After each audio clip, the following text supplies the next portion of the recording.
पाकिस्तानी रुपए की डॉलर के सामने तारीखी बेकदरी, बदहाल मईशत और इसकी बेहतरी के आसार हर गुजरते रोज धुंधले होने के सबब आम तासुर है कि मुल्क दिवालिया होने को है। ये अहम तरीन मामला सियासत की नज़र किया जाना अपनी जगह, कुछ ज़मीनी हक़ाइक़ ऐसे ज़रूर हैं कि जिनकी बिना पर मुल्क के दिवालिया होने का ख़तरा सर पर मंडलाता नज़र आ रहा है। सवाल ये है कि पाकिस्तान दिवालिया कब होगा और क्या कोई चीज़ इस एटमी ताकत के हामिल मुल्क को दिवालिया होने से बचा सकती है। इन खदशात के सबब लोग दो हिस्सों में बंट गए हैं। एक वो जो पाकिस्तान का मवाजना श्रीलंका से कर रहे हैं और 9 माह से ढोल पीट रहे हैं कि मुल्क अब दिवालिया हुआ, जबकि दूसरे वो हैं जो कर्ज में जकड़े पाकिस्तान का मवाजना जापान जैसे सनती मुल्क से कर रहे हैं। इस तबके का ख्याल है कि अगर मुल्क महज कर्ज लेने से ही दिवालिया होते तो जापान पर यह कलंक का टीका कब का लग चुका होता। कुछ हुकूमतों और हमारे सियासतदानों के अलल्ले तलल्ले, कुछ वोटर्स को लुभाने के लिए नुमाइशी इक़दामात और किसी को नवाज कर अपने सामने बिछाए गए कांटे हटाने की रविश से मरज बढ़ता गया जूं दवा की। इस बार दिवालिया होने का खतरा इसलिए बढ़ा कि कर्ज की वापसी के जिन इम्कानात और वादों को मद्देनजर रखकर IMF ने किस्त दी थी, उनमें से कई वादे पूरे नहीं हुए। फिर बरसात में आटा गीला हुआ और सैलाब ने 30 अरब डॉलर की तबाही मचा दी। इलेक्शन का साल होने की वजह से हुकूमत को डॉलर, पेट्रोलियम मसनूआत, बिजली और गैस की कीमतें बढ़ाने से भी गुरेज करता देखा तो IMF ने मजीद रकम देने से इनकार कर दिया। आलमी मालियाती इदारे को मुहतात होता देखकर खलीजी ममालिक और दीगर आलमी बैंकों की जानिब से हाथ खींचा जाना फितरी अमल है। अवाम को अफीम की गोली देकर सुहाने सपने दिखाने वालों ने ऐसे में पाकिस्तान का मवाजना जापान से करना शुरू कर दिया। इस मवाजने की शायद एक वजह यह थी कि चीन और अमरीका के बाद दुनिया के इस तीसरे बड़े सनती मुल्क ने कोरोना से मुतासिर मईशत को संभाल तो लिया है, मगर यहाँ मुल्क के 1/3 अखराजात कर्ज से हासिल रकम ही से अदा किए जाने हैं। जापान और पाकिस्तान का मवाजना इसलिए नहीं किया जा सकता कि जापानी मईशत में टोक्यो अगर किसी का सबसे ज़्यादा मकरूज है तो वो खुद बैंक ऑफ जापान है। ये अलग बात है कि जापान समेत दुनिया भर की हुकूमतें कर्जों को शह सुर्खियों में इसलिए भी जगह देती हैं ताकि अवाम पर टैक्स में इजाफे का जवाब घड़ कर आमदन के जराए बढ़ाए जाएं।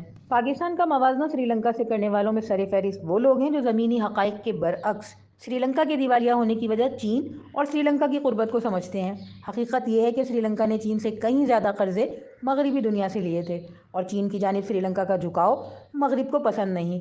यही सूरत हाल पाकिस्तान की भी है, जो पाक चीन सरहदी राहदारी के बंधन में जुड़कर चीन की बेल्ट में बांधा गया है।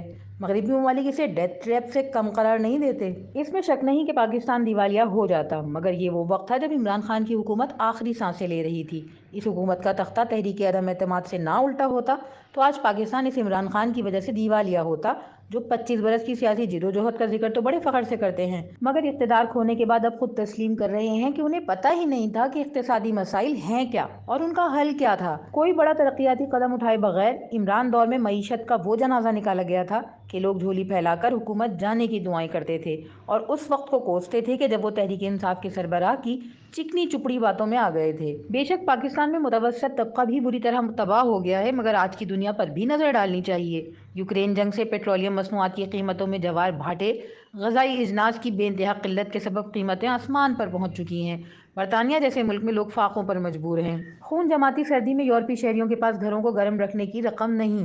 जंग अजीम के बाद ये पहला मौका है कि भूख और सर्दी दोनों ही से अमवात की तादाद गैर मामूली तौर पर बढ़ रही है।